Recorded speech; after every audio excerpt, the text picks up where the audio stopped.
If you're still listening, I heard everything you said, every word, every pause, every part you forgave me for. And I wanted to answer. God, I wanted to say something back, but I couldn't. I just sat there, frozen, with tears running down my face like the guilt finally found a voice. I think that was the worst part. Not your silence, not your leaving, but the fact that I stayed silent when you were finally ready to speak. You always loved me through the quiet, through the cold parts of me, through the walls I never knew how to tear down. You stayed, even when I gave you nothing to hold on to. I used to think love meant fixing everything, that if someone was broken, I had to put all their pieces back in place. So when I couldn't fix you, I thought I failed. I thought I wasn't enough. But now, I know. You never asked to be fixed. You just wanted to be seen. And I swear I saw you. I did. I didn't know how to say it. I saw the way your hands trembled when you poured your morning coffee. I saw how your eyes searched the ceiling at night, like you were trying to find something you'd lost in your sleep. I saw the way you smiled at everyone else, who barely looked in the mirror. And still, I said nothing, because I thought loving you in silence was enough.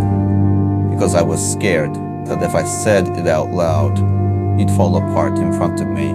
But the truth is, you were already falling, and I was too busy pretending everything was okay to catch you. Now, I sit in that same silence, but it's louder now. Not the kind you shared with me in bed after a long day, or when we sat quietly watching movies, and you leaned your head on my shoulder. No, this silence is sharp. It cuts. It echoes. It asks me every night, why didn't you speak when you had the chance? And I still don't have an answer. I don't know if this message will reach you, if it even matters now. But if love can echo across everything we lost, then let this be the start of what I should have said all along. I loved you. I saw you. I stayed too quiet. But I'm speaking now. I think about you most when no one's talking. Not during the chaos of the day. Not when people are around asking how I'm doing. Or when everything stops. When the house gets quiet. When it's just me, the ceiling, and the weight I still can't put down. You said you forgave me, that you saw my heart, even when I didn't know how to show it.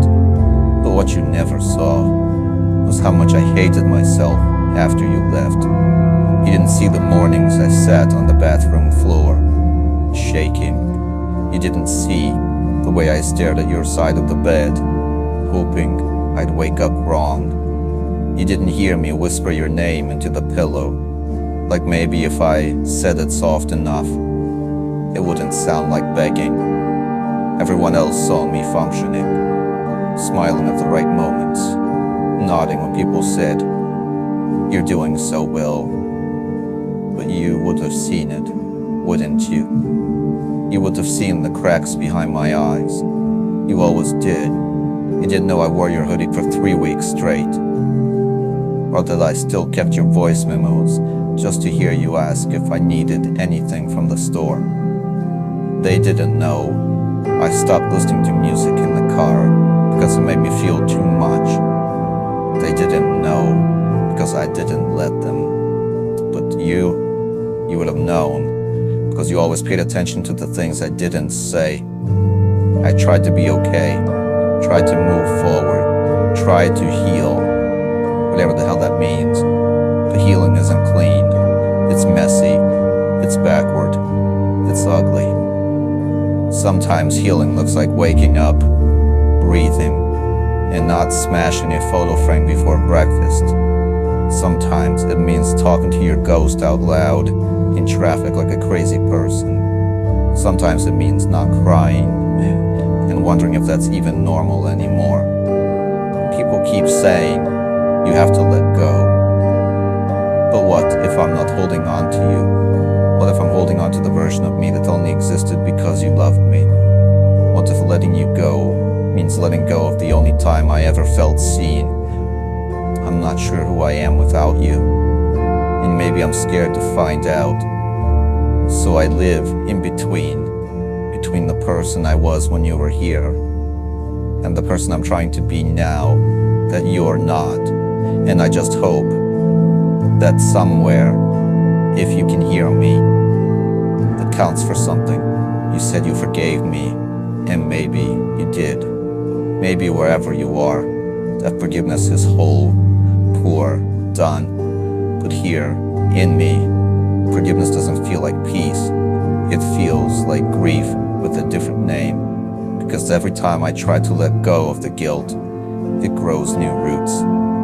Every time I breathe without breaking, I wonder if I still deserve that breath. And I know what you'd say. You'd tell me to stop punishing myself. You'd say I gave you everything I had. But what if everything I had just wasn't enough? What if loving you in silence wasn't the kind of love you needed? What if I mistook being present for being close, and you never felt either? I keep thinking, if I had just asked you one more time how you were really feeling, if I had stayed in the room longer, if I had let you fall apart in front of me instead of trying to keep you whole, maybe things would be different. But I didn't, and they're not. And now I carry your absence like a second skin. I wear it under every smile, behind every I'm doing okay. I know it doesn't help to stay stuck in the what-ifs, but sometimes the what-ifs are all I have left of you. And if you're still listening, I just want to say, I get it now. I get why you pulled away. I get why you smiled less, spoke less, slept less. You weren't giving up on me. You were just giving in to the weight you carried alone. And maybe you didn't want to be saved. Maybe you just wanted someone to sit in the dark with you, to stop trying to fix it, to say, me too. So here I am, sitting in the dark. Not to bring you back, because I can't, but to finally understand what it means to be beside someone without trying to rescue them. You didn't fail, and I wasn't your savior. We were just two people trying to hold each other together while falling apart ourselves. And I forgive you too, for not staying, for not saying goodbye, for not letting me in. I forgive the silence. I forgive the distance. And I hope one day I'll forgive myself too. Until then, I'll keep talking, just in case you're still listening.